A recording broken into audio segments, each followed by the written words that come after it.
শুধু এই একজন না, প্রচুর ক্লায়েন্ট আছে যারা দূরে থাকে, যারা আমার কাছে নেল এক্সটেনশন করতে আসতে পারে না। তো তাদের জন্য আমি নিয়ে এসেছি ফলস নেলস।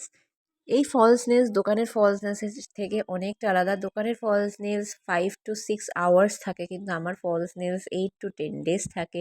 দোকানের ফলস নেলসে সেই একই ধরনের ডিজাইন, এক কালারের পলিশ আর না হলে একটু গ্লিটার, কিন্তু আমার ফলস নেলসে বিভিন্ন ধরনের ডিজাইন, তোমরা কাস্টমাইজ যেটাই দেবে সেটাই পেয়ে যাবে। সাথে আমি দিই একটা করে গ্লু, যেই গ্লুটা হচ্ছে একদম সিক্রেট গ্লু, বলা যাবে না। তোমরা যে ডিজাইন দেবে সেটাই পেয়ে যাবে। দাম কিন্তু 200 টাকা থেকে 400 টাকা পর্যন্ত। 400 টাকার মধ্যে সব কমপ্লিট হয়ে যাবে, যত কঠিন ডিজাইনই হোক না কেন। আর সাথে আমি দিচ্ছি একটা করে বাফার, একটা করে কিউটিকল পুষার। যখন যে নেবে আমাকে কল করবে, আমি জানিয়ে দেবো কীভাবে কীভাবে ইউজ করতে হয়। ব্যাস, আর কোনো চিন্তা নেই। আমি না থাকলেও তোমাদের নিজেদের নেলস সুন্দর করে ফেলো ইন্ডিয়ার যে কোনো জায়গায়। হ্যাঁ, ডেলিভারি চার্জ কিন্তু লাগবে।